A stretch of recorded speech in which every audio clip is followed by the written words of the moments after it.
Welcome to the Boomer Woman's podcast. I'm your host, Agnes Knowles. I've had several guests on who have had an issue in life, and it became their mission, their raison d'etre, to help others through the same predicament. Today's guest is one of those people. But Amita didn't just go out and learn more, get a coaching certificate, and put out her shingle. She traveled to different countries, comparing different cultures and speaking with professionals in each of those countries and cultures. She brought many of those professionals on as advisors, ensuring a list of topics and modalities for her clients, as well as becoming truly culturally sensitive. The good news for us is that Amita addresses menopause, as well as peri and postmenopause. What might not be pertinent for us most assuredly is pertinent for our daughters. Listen now.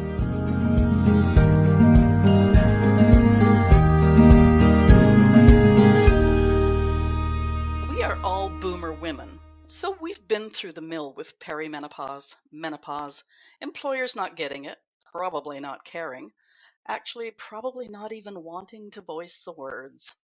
We're good for the job, we're good for birthing the next generation of employees, although that can be considered an inconvenience too.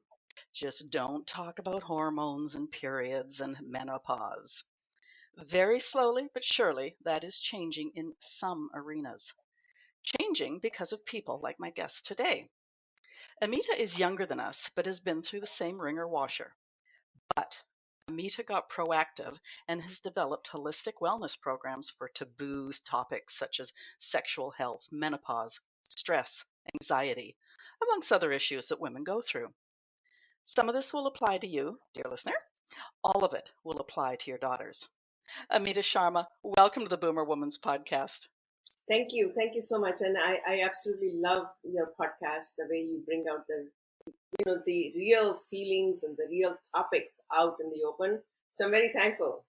Well, and you're welcome to go anywhere we go today. That's great. No holds barred. Amita, start at the beginning. Our audience is going to nod along as you speak. You struggled with perimenopause in a Mhm. corporate setting. Can you tell us a bit more about that? Yeah, absolutely. And I think there are millions of women who are still struggling. And with me, having working in the very high tech, high paced, super paced actually environment, and I started experiencing the strange symptoms. And the thing is, I absolutely had no clue of the word called perimenopause. And I have talked to 4,000 women around the world, and this echo the same feeling. They said, "Oh, holy shit, is it going to be?" Excuse my language here. What do you mean there's a perimenopause? And I'm having strange things, and that's what started happening to me: sweating, and I couldn't sleep at night, and in the morning I'm groggy, and my brain can't function properly. Now it impacts my work, and I'm like, oh my god. And I had no clue that perimenopause can last women 4 to 10 years before they hit the final switch off button, menopause. I'm telling you, it's like, oh my. So what do you do for so many years that you are at the peak of your career in 40s? Typically, perimenopause starts when you're 40 or something, and then you're at the peak of your career. You don't want to retire, you don't want to quit, but you have to deal with this demon that's just going to stay with you. So that's sort of like in a very high nutshell was my story, and I had no clue that this demon is going to stay with me. Well, it's interesting too because as the next generation above you, it's like part of that is on us. Like Mhm. we talked to you about the facts of life and all this sort of stuff. And I have two daughters in their late 30s. And I've Mhm. interviewed a few women now on perimenopause and menopause and all that stuff. And I'm thinking, Mhm. we have to go and have a real sit down talk, the three of us, so that this does not come as a surprise to them. It's I think once I always said the statute of limitations on parenting runs out when the kids turn 18, but in this particular case maybe it doesn't. And as you were talking about perimenopause and all these issues you were going through, that affects every part of your life. It not Mhm. only affects your job, it affects your parenting, it affects your relationships. Mhm. So majorly important that we bring this out into the open. Now, when did you decide to sort of take matters into your own hands and create Nourish Doc? So it wasn't immediate, to be honest with you. I was just so kind of bogged down by trying to take care of myself. All these strange, unpredictable, okay, I want to use the word unpredictable. The thing Yeah. that bothered me was this unpredictability of the symptoms that would just show up. Suddenly, you were in a meeting in a professional setting, or you are going outside, and suddenly, you are kind of dripping, or you have all these things. And that is something that bothered me the most at that time, the unpredictability, the fact that I'm not prepared and I'm working in a company, in an organization or a tech where everything is so super planned, each and every little thing, and we release the features, we do all these testing, and here I am personally, no testing, no nothing, and I'm like a completely like in a wild west, right? So that was the biggest issue. So it took me years to really come to an understanding when I should really do the Nourish Talk. So I started with a holistic lifestyle, embracing holistic lifestyle. I was not unhealthy, but I would indulge into processed food and all these things. And slowly, I started taking matters into my hand, and by embracing holistic lifestyle, it started helping me. And when then I realized, a few years back, I wanted to do something like a mega holistic lifestyle for everything, and that does never works, right? You need to kind of narrow it down. And I wanted to do it on this menopause, and everybody told me, "Are you crazy? This is taboo. This is stigma. Nobody will buy it. Nobody will listen to you." I'm talking 5 years back. Every single person I talked to said nobody's going to listen to you. You do not want to focus yourself on such a narrow thing, and that to menopause. I'm like, that's exactly what I want to do. I said, no, you expand your thing. So slowly, when I started expanding and I'm talking to women, and most of the women I talked to, they said, "Oh my God, you hit a nerve. You hit a nerve on my emotions." Thank God somebody's talking about it. So couple of years back, 2.5 years back, we decided, I said, okay, we're going to focus only on menopause. We're going to make this topic come out in the open, and we're going to give a solution by this holistic wellness. So that's kind of how this whole journey started. So it wasn't one day, it took some time of realization that the fact that this whole word menopause, perimenopause, is not only taboo, not well researched, right? And it has so many consequences it could have on a woman's health post menopause. I did enough research to understand that, and as a society, as a community, all of the world, we just are not bringing it up as a natural stage of a woman's life rather than doing hush hush hush, right? Well, and I'm going to throw a question at you. I- the word patriarchy comes to mind because the medical system, like all of Mhm. that, has been traditionally male run. Have Mhm. you ever looked into those few societies that are matriarchal to find out if these taboos exist? I'd just be curious. I'm sort of out in left field there, So but yeah, so I don't know anywhere in the world matriarchal societies exist. To be honest with you, well, I I, think a I, lot of our I indigenous cultures, it's yeah, matriarchal. indigenous cultures. I did not. I looked at a lot of other societies, cultures. This is all cultural sensitive. So I Yeah. looked at like societies in Sudan, for example, predominantly Muslim country, but there the age is actually much younger than in United States. So that's not good. Just to give you an example, the average age of a woman reaching menopause is about 51, 52. That is perfectly fine. But in a country like Sudan, where predominantly Muslim women, it's 45, 46. Same thing I looked into India, and the same story, 46, 47. So these are now not matriarchal societies, they are subservient societies to women, and women are reaching menopause earlier than they should. That's what I looked at, Okay. right? And It's even here in United States, I looked at Latino communities and African American communities. They also reach menopause 2 to 3 years earlier than they're supposed to. So okay. Well, that's interesting because I'm just scrolling down my notes here because I wanted to ask you about culturally sensitive, and I was showing off my own ignorance. I just would always think that, women are women, and I wasn't Mhm, sure. I was wanted to ask you, mhm, do women from other cultures experience peri and menopause mhm, differently? mhm, Um, and then the follow up to that is the cultural reaction mhm, to women's menopause mhm. significantly different in other cultures? Yeah, it is right. So, like, different cultures have a like some cultures, like Japanese and all.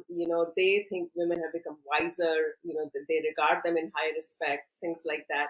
But majority of the time, typically Muslim cultures or other cultures, they're thinking, well, it's sort of like end of fertility, right? I mean, that it is Mhm. signifying end of fertility. So it's not like, okay, it could be considered in a not a negative connotation, but in the sense now that women cannot bear any kids. So So we've these outlived our society, usefulness. yeah, I mean, I didn't want to use that word, but right, It's a fact, yeah.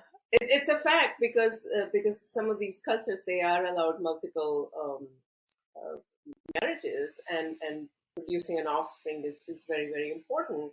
So there is that kind of a feeling, and not only the other people, I think women also feel like that, right? The end of fertility, maybe the end of youth, they might feel like that in some cultures, right? Or oh my god, like especially when you're hitting earlier menopause, you feel like your feminism might be going down, all these things, right? So I think it's the way we have been projecting. We have, like, to your point, you said moms have not, like, we haven't really talked about this topic properly the way we talked about puberty or other topics for to our daughters or to our friends or anyone. And now that if you go back one generation, like my mom, she never worked, Yeah. so she didn't have these kind of issues. What we as a society now are facing as women, because we are working, we are more stressed out, we are financially independent. Most majority of us, especially in United States, I'm talking now, and now the whole menopause experience is different than it used to be few decades back, Right. right? And I'm going to go like I'm out in left field. I might as well stay there.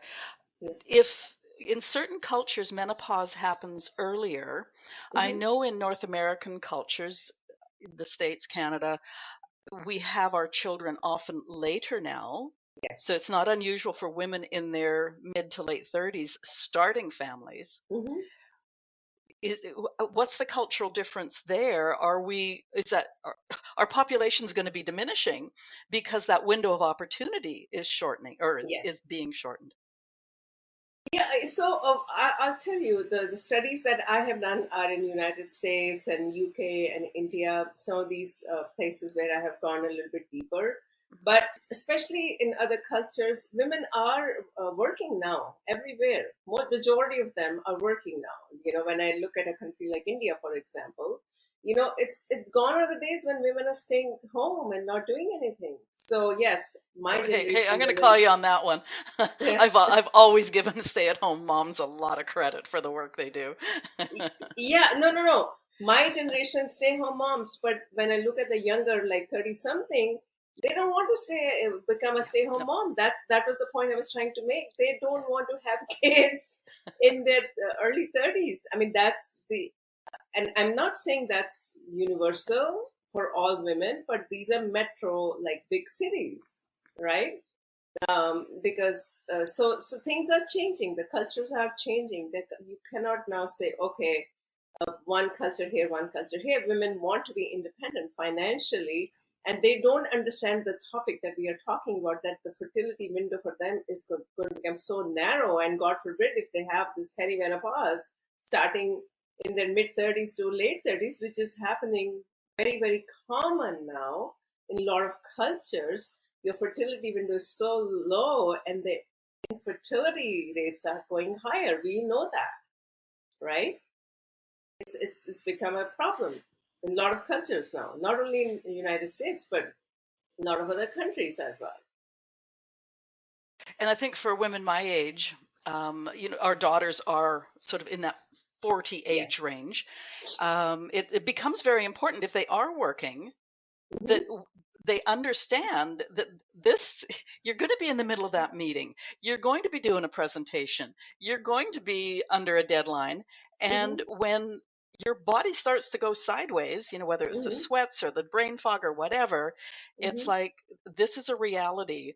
And maybe earlier in your 30s is the time to really look at the corporate culture of who your bosses are. Do they understand this is you know Yes. going to happen, that sort of thing. I have two daughters. One went straight back to work after her maternity leave.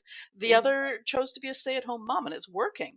So it's really Hmm. interesting. Yeah, they're all over the map. So yeah, that's it. No, I think stay home mom is important because to raise your kids for your own sanity as well, right? I mean, I after birth of my kids, I stayed home for a few years, couple of years, 2 3 years, because you are like so stressed out, and you want to give you want to Exhausted. give yourself to your young babies, right? Yeah, So I personally, if you ask me, my personal opinion, I am all for stay home moms, but the society nowadays is so brutal that, right, I'm just sharing what the society, and the fact that the financial yeah, issues are so brutal nowadays that you almost need two incomes to do a good.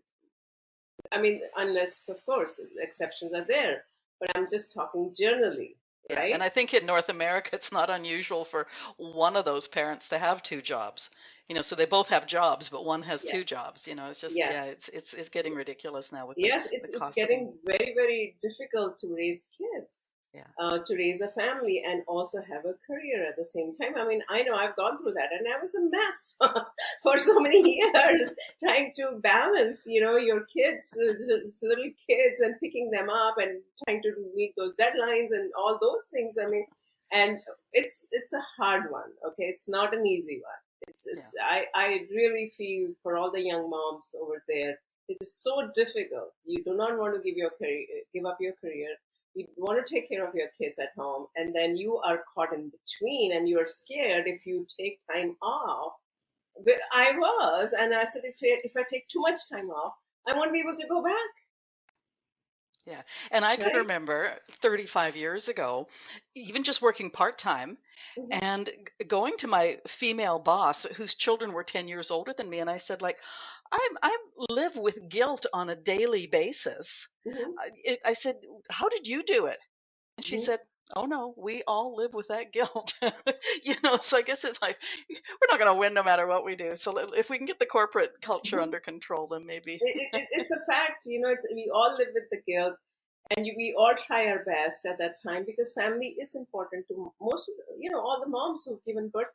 Family is important. The kids are important, but you can't do the best job sometimes. Yeah. Well, and I do want to move on to a few other things, but I guess the last question to do with all this is just like, can we just recommend that those young women cut themselves some slack? Yes, They're all doing such a really good job, yes, and nobody yes. can do everything. So Hmm. it's, Hmm. yeah, yeah. Okay, you use the word holistic. You mentioned it earlier. What does holistic mean to you? So holistic to me is a mind and body connection. It's not just the physical health of our body, right? Which we are in the Western world. We get sick, we call a doc, and we get a medication, and physically, okay, we take care of our physical bodies. Holistic means your mind, how you think, your relationships, your emotions, your social fabric, your psychological, everything is connected. Always think of our bodies. I mean, we are trained to think of our bodies as a compartments, right? No, for sure. Different compartments. And that's not what holistic means. So if you talk to like a naturopathic doctor, which I've spent a lot of time learning about this, and I could not understand sometimes, the licensed acupuncturists or the Ayurveda doctors, I'll talk to them about something and say, no, I take care of all. I take care of all the ailments and a person could have. I said, how can you do that? We have a doctor for like, different things. Yeah, And that's how it's supposed to be. How can one person know everything? So understanding is your body works in unison. It doesn't work like, okay, your knee is going this way and that is going that way, and your head is going this way. You need to fix right the root cause of it, And I'm not undermining the modern medicine. Of course, it's necessary. The surgery and all that is necessary. But the fact is, the basics, the fundamentals of our body is all in unison.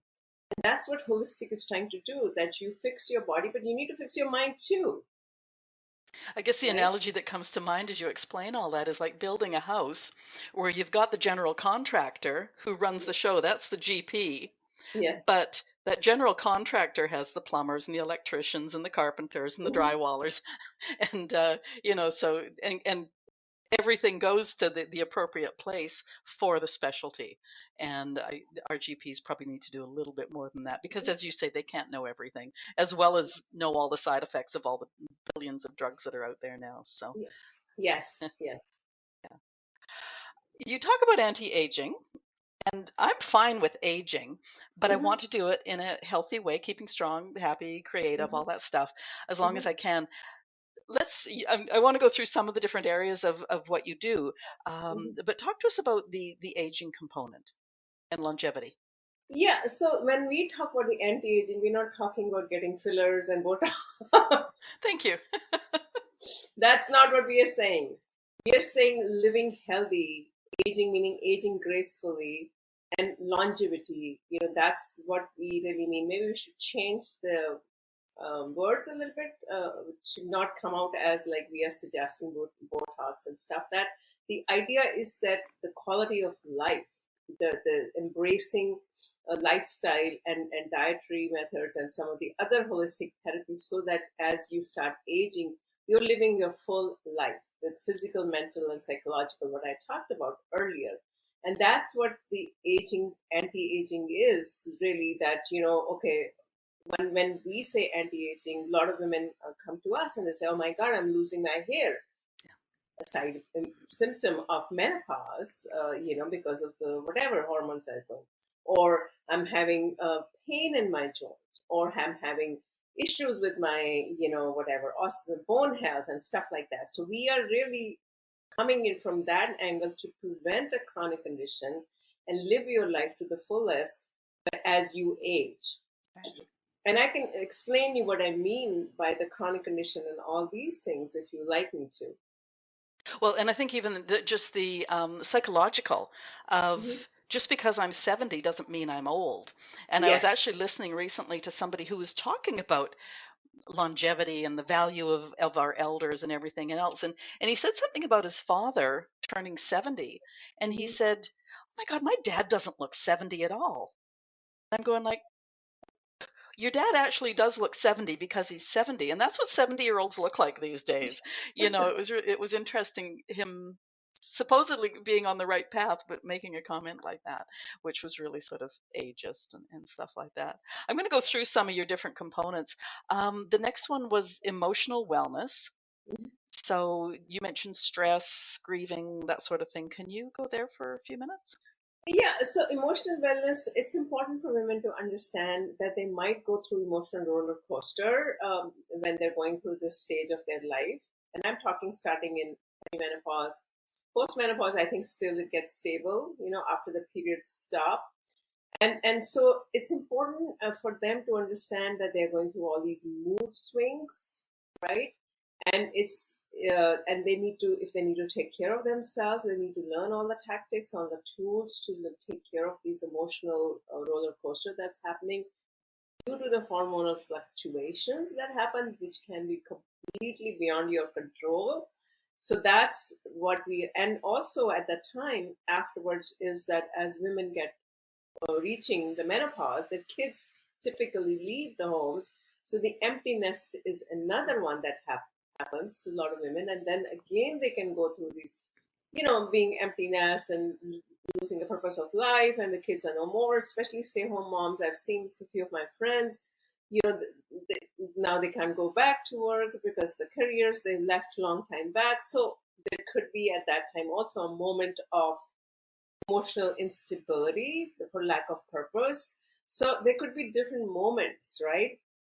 That women are going through emotional roller coaster. The other thing is your relationship sometimes with the partner changes for women because sometimes the sexual health interest goes down with quite a few of the women. So loss of libido is considered one of the symptoms as well, and that also can impact your emotional wellness. So there could be so many reasons. I'm just citing some of the common reasons that happen to women.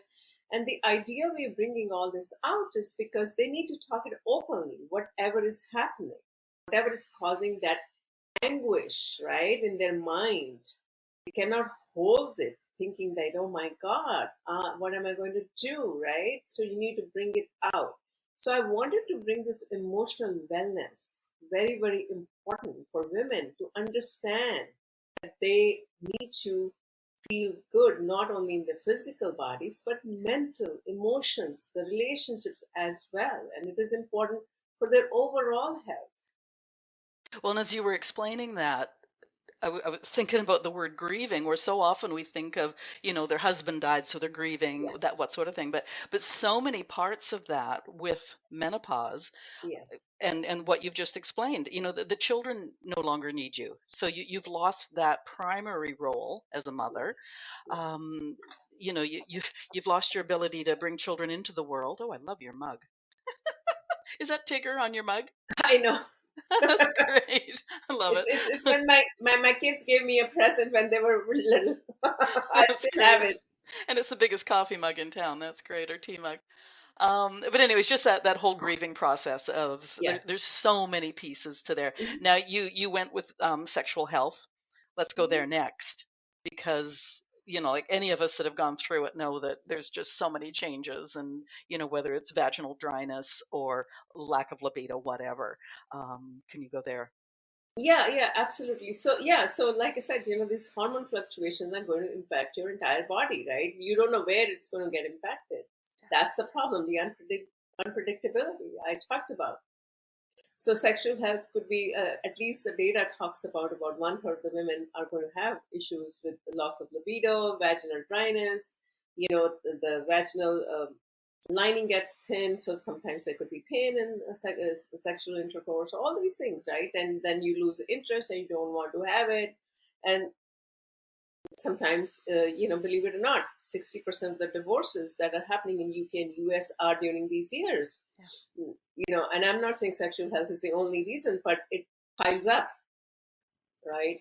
So so all these things can happen, and it's normal. That's what I want to tell all your listeners: is there is nothing wrong if something like this happens. You just need to seek help, right? It's perfectly normal to have all these things. That's why we're talking openly. So you need to seek help, and there are different ways that can help you take care of the vaginal dryness, and some of the supplements, some of the herbs, some of the exercises. Even sometimes if someone needs an estrogen patch or HRT, it's perfectly okay. So these are the things in sexual health. The main thing is for women to come out and openly talk about the problems that they are, if they are having loss of libido, and if their partner and her, they are openly communicating the issues. That Well, communication is very key in this. yeah, and I will add too that it's my understanding that it's at the same time of life that men start going through changes. And you said communication, so big on communication. I've had a couple of sex therapists on, Mhm, and they all talk about the fact that you can redefine sex. It can become more about the intimacy. It doesn't mhm, have to be about erections and insertion and stuff like that.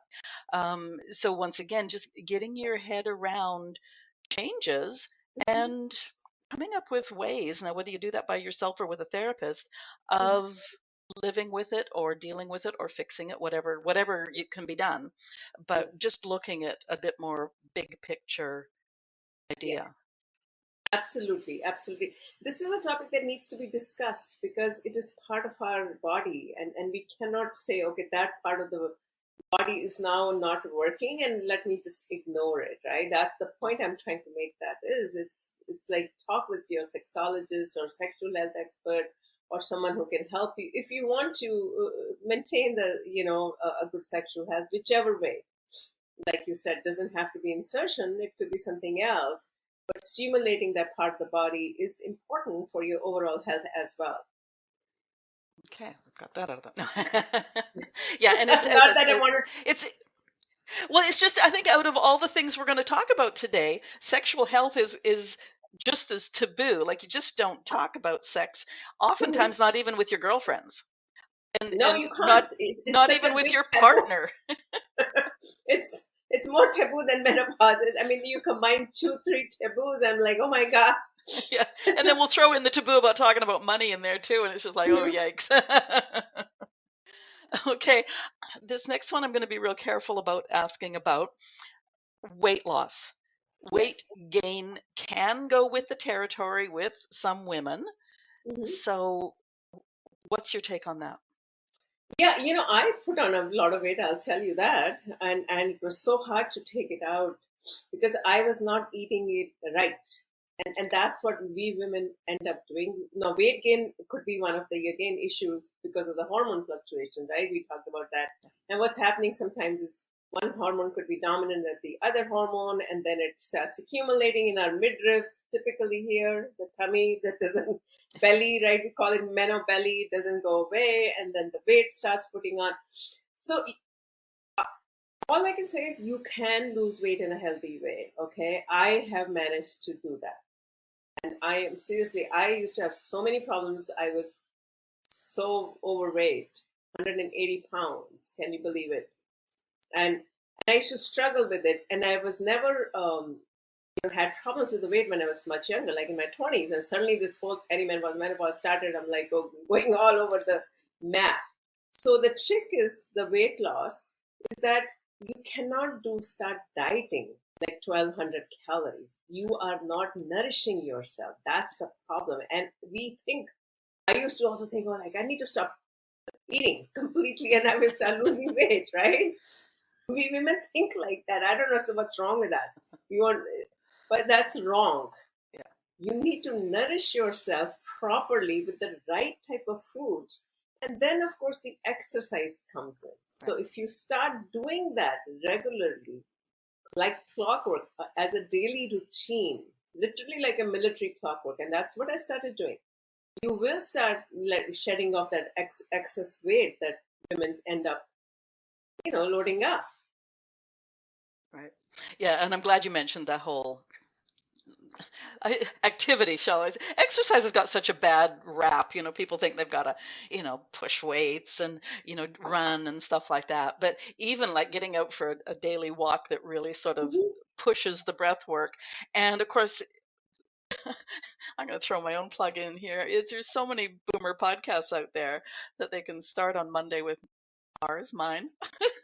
mhm, But it's something to do, and then learning more stuff or following interesting things on podcasts. But yeah, it's such a combination. When you maintain your muscle mass, then mhm. you're going to burn off more of those calories that you eat, and then also bone density, which is another big thing in aging. Like it's Mhm. just as you started out saying, there's just so many facets that all fit together, and you can't look at one without another. Absolutely. And weight is like just losing the weight just for the heck of the physical health and looking good is not good. Like you need to make sure you're healthy, right? That's the point I want to make is so important for women to understand that if you're depriving yourself later on as you age, some other complications can happen which you don't know. So you really need to make sure you put your meals properly, breakfast, lunch, and dinner. Do not skip the meals. It's so important. You know, you are automatically doing intermittent fasting if you eat at 7 or 7 p.m. As an example, that's what I do. 7 p.m. I have my dinner, and then until the morning I don't have it till 9 o'clock. The breakfast you already have the built-in intermittent fasting for 14 hours. I haven't eaten anything. That's okay, and 10 hours I'm eating proper breakfast with proper protein, proper carb and fat, and then lunch and then dinner. Do not skip anything. If you do Um, that, you will be fine. Yeah, I'm all for that. And I guess too, we need to talk about genetics, where some people are genetically lean, they will be lean Yes. all their lives, and then Yes. other people will not be. So, Hmm. you can't look at your next door neighbor and go like, "What am I doing wrong?" It could well just be genetics.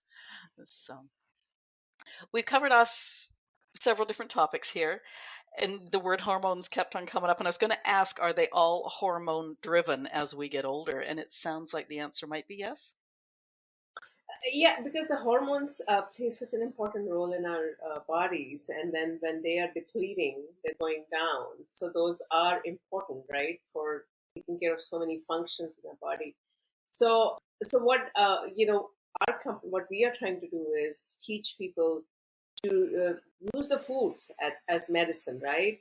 Okay. And use natural foods to supplement some of the hormones that are depleting. That's what we are trying to advocate. Not the fact that we're not against women taking HRT. You know, some women might need HRT, and because of the bone issues, because of so many other issues. So I think it's important to understand, start with the natural and the holistic first, and then if you need the hormones, to your point, the extra boost, then of course you need to talk to a medical professional or someone, right, who can prescribe you the right dosage, because the dosage and the type of hormones and all those things becomes very, very complicated. It's not that easy. It is not one size fit all, that, oh, I'm going to go pick up an estrogen patch and I'm going to put it out here and I'll be fine. The estrogen, you do not want to do all these kind of crazy things. Yeah.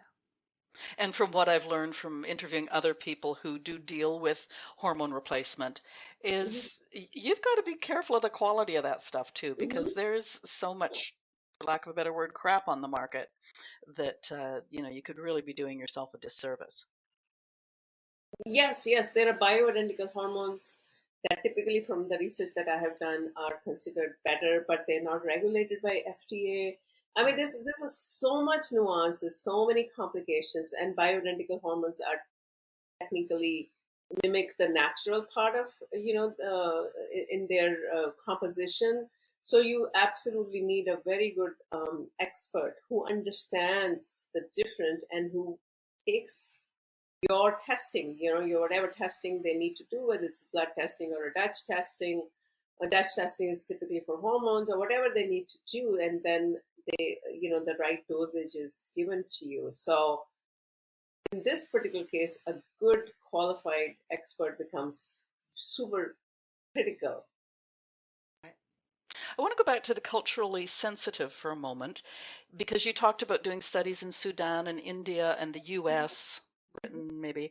If you took women from all those four countries, put them together in a in the US, for example, you were able to find women from each of those cultures in the US. Would they still have those differences, or do things sort of balance out and become more equal if the total environment is similar?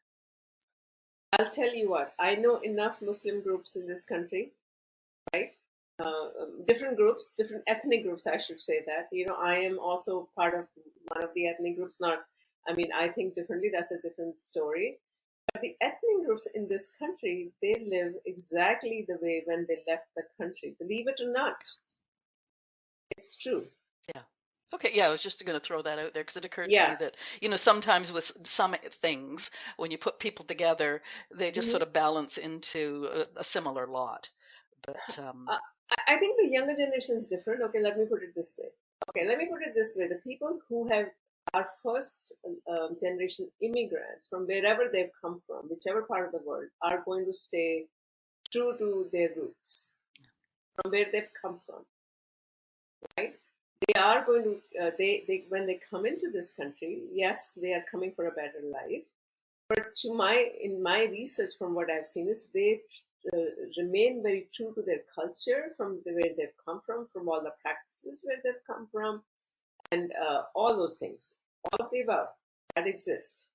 Now, when you're talking about second generation, meaning kids who have been born here, irrespective of whether they're Muslim or whichever culture, they are Americans. They do okay. not see themselves as Muslims. I don't know about so much about Muslims, but from what I've seen from other cultures, they are all the same. To your point, because they have grown up in an environment which is America and the same culture, so they see themselves as Americans. But the first generation immigrants, they hold on to the cultures. That is a fact. I guess my question too was, as you were talking again, I was thinking, like the person, the children might Mhm, consider themselves Americans or Canadians, mhm. but do their bodies know that? So I guess that's a whole we could go down a Yeah, yeah. deep path there, It's a rabbit different, hole. and they have to deal with their cultural identity as well. I'll tell you why. Because let's say different culture, um, if they're born in America or Canada or wherever, but they look from a certain culture, their features and the color of the skin and all that stuff. So sooner or later, someone will say, "Hey, are you from XYZ?" So they need to understand that cultural identity they're coming from and deal with it, whatever Right. way they have to deal with it, right? Because that is a fact too, Yeah. right? I mean, That might be. I was going to say that might be a good segue now. As I was going through your website, I was taken with the international representation of your advisors. mhm. How did you do that? I went around the world when we decided we are going to go deeper into the topic. I tried to look for in US, and US is still coming up with this topic with the research and all that. There is so much more research that has been done in UK, as an example, that I found. Even in Australia, and some of the other topics are more like Ayurveda, yoga. It comes from India. So I had to go around the world and interview and talk to all these experts about whichever topic, and that's kind of how we did it. Because if we brought in all US and Canada, some of the times the depth of this research has not been done in these Yeah, countries, and for they're sure. not aware of what is happening and why it is happening. More so in countries like UK, as an example, even in Australia. So I had to go and knock on doors, and some of the experts over there in UK, Australia, India, mainly these three countries, and Canada and US, five countries I went over and talked to them. That's all I had to do, but it took a lot of time and effort. But that's what we did. Right. Now, still talking about your website, and we're going to go there in a minute. You have a lot of programs with a lot of Mhm. different modalities. I mean, I saw Reiki, tapping, reflexology. I mean, Yeah, there's so many possibilities. yeah. Does that mean that some approaches work better for a certain woman than another woman might need or want? Absolutely, yes. We have yoga, breathing, so stuff like that. Some women might find it difficult to do yoga asanas or postures. As an example, then qigong. Although we don't have qigong that much, but I'm just making an example. Yeah, Tai yeah, chi or qigong might be easier. It's easier to do. So it's not what we are presenting is the way we are presenting is when you come into our website, and we haven't rolled it out yet, we're changing a lot of things, is either you're perimenopausal or you're postmenopausal, right? So depending on where you are, this or that way, your needs are different. You have irregular periods, you have no periods. Now, depending on that, once you understand where we are taking you, then after that, depending on the kind of symptoms you have or the concerns you have, we start giving you, feeding you all the natural way that you can fix it yourself, self care, right? That's really the intention. So now everyone is going to be different. So the programs, to your point, we actually have about 21 programs on the website. We barely have written 6 or 7 or something like yeah. that. In reality, the way we do is everyone starts with either peri or post so that they understand the basics, where they are. Then after that, for post, for example, you want to make sure you don't get diabetes, you don't get osteoporosis, as an example, you don't get dementia, memory health becomes important, you don't get heart disease, weight is of course an issue, and we were talking about the emotional part or some other things, right? So then based on the concerns the person has, we start like I said, we start feeding them that. So there are about 21 programs that we have created based on the concerns that each woman could have. Yeah. When I was reading like all the different possibilities. What came to Mhm. mind for me was I used to be super active, and if anything happened to my body, I would have people say, "Oh, you've got to go to a chiropractor," and Mhm. I went to a chiropractor, and personally, I got worse. Go to my physiotherapist, and Mhm. it's everything works, and I'm back in shape in no time at all. So obviously, physio works for me, chiro doesn't, and that's where that question came from, thinking that Yes, maybe, absolutely, yeah, absolutely. Yeah, I like me.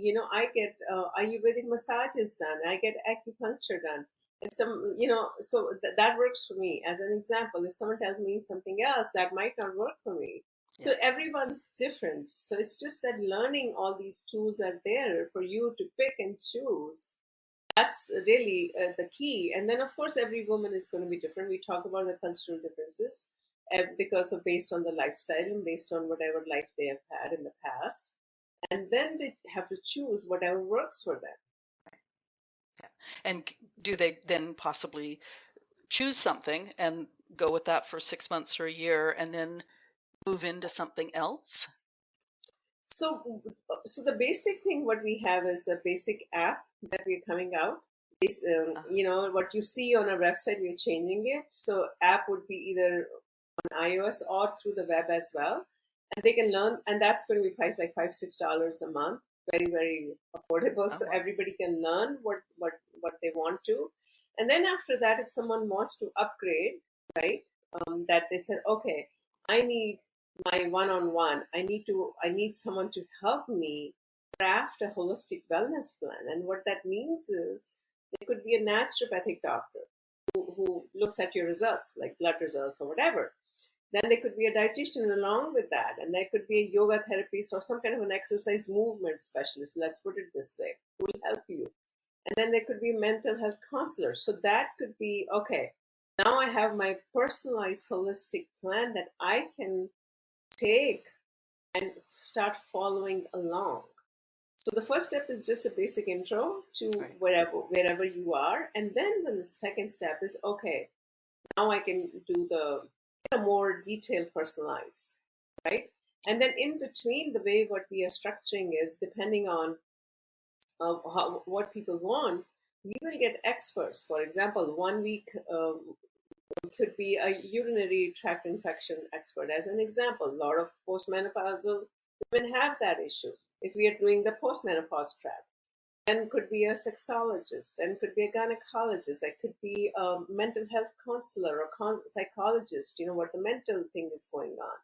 So the whole, and then could be a financial planner, because a lot of women are now not working, and they feel like, oh my God, what am I going to do? Could be a career counselor as well. So the whole idea is to present this entire perspective of a woman's journey, right? In a way that women can start now taking decisions what is best for them. So we are just a vehicle. We're not saying do this, don't do this, right? We're not Right. doing that. We are just presenting all the solutions what that we have found via research. This whole vast area which is represented nowadays, and then they take to whatever they think is the best for them. And in fact, we are also thinking of bringing the HRT at a later point. After a few months, I want to bring the HRT as well. If they need to talk to someone who understands the HRT, why not? I'm going to put this term out there, and I mean it in the very best way possible, is it becomes almost like one-stop shopping, where you Yes, don't have to go from this website to this website and look into background and look into this, and yes, it's all there on the one website, or it will be, and it just makes it so much easier to browse and choose. So that's yes. amazing. Yeah. What haven't we talked about that you would like mid-age women to think about post, well, especially I think, post-menopause, because most of us, our listeners, are boomers. yeah. So I think believe in yourself, invest in yourself. You are worth it. You are special. I want to tell all the women, Peri, post, it doesn't matter which stage you are. You are beautiful. So you just have to seize the moment. This could be a reinvention of your second career, right? Don't think that you're done. I really want to say that, because I myself have changed careers like 4 or 5 times out of necessity, out of whatever. But I think each one of us something in us which we want to do for ourselves. So do it. Don't stop. Let anything stop you.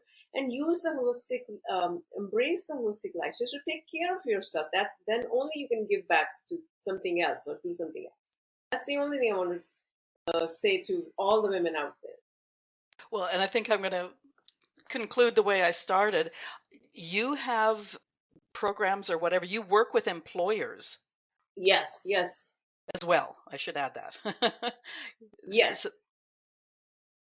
tell us Working about with that. brokers, insurance brokers, employers, the idea is to take this to as many women as possible, wherever the touch points are, whether they're working, because it's important, like you and I talked about, for younger women to understand what is coming. Now, when it comes to the post-menopause, it's hard for us to reach those women because most of them are out of workforce, right? They're not working the 60 years and above.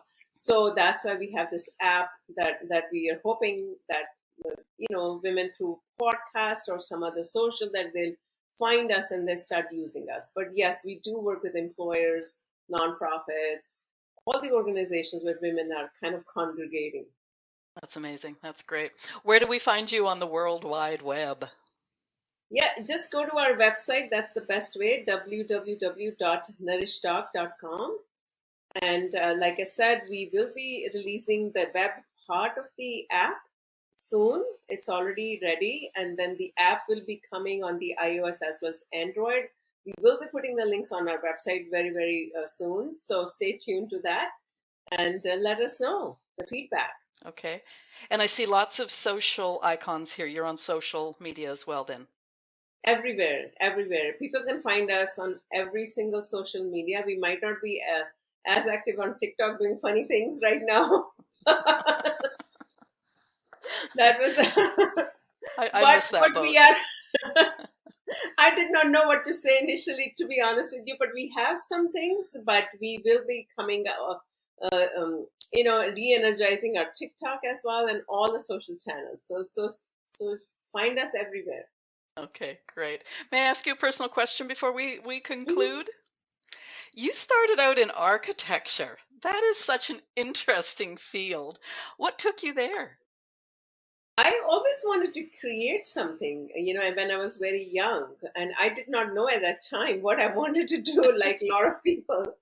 And someone told me, "Hey, you're a creative person." I come from a family of all medical doctors, like usual. And I said, "No, I don't want to be a doctor. I want to do something creative." I said, "What about architecture?" So that's kind of how it happened. Oh, there you go. Okay. Yeah, and I guess when you look at, you didn't really create a building or a monument, but you have created this amazing structure online. So mission accomplished, I guess.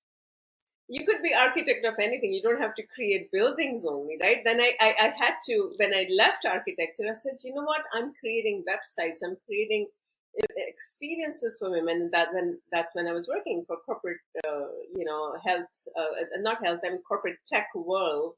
I was creating all kind of different websites ranging from real estate, interior design, Oh, you name it. And I loved each and every moment of that. So that's what I said, okay, I'm architect of all these experiences that I'm creating, which are being used by millions and millions of people, and these corporate companies that I was working for. So that's kind of, I feel like, architect of this women wellness. okay. It's not often that I prove my ignorance twice in one podcast, but that's great. I always think about architecture and Sagrada Familia or something like that. But okay, so your website link is in the show notes. All the Mhm. links will be on your page at our website. Listeners, if you have thoughts on today's show, talk to us. Most of us are postmenopause, and we have so many of our own stories. Tell us your stories. Leave comments where you're listening, or if you're listening at boomwithabang.com, scroll to the bottom of the page and talk to us there.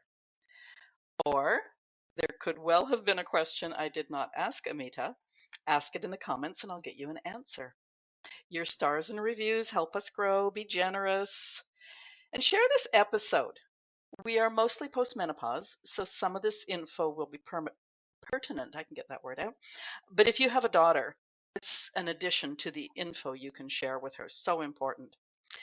Lastly, a reminder that you can help support this podcast by buying me a coffee. That link is in the show notes. Or sign up at Substack and get new conversations delivered to your inbox. Amita Sharma, thank you for being my guest today. We really do need to change the response of too much of the world to women's hormonal changes.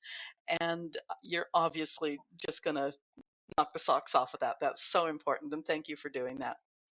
Thank you. Have a great rest of the week.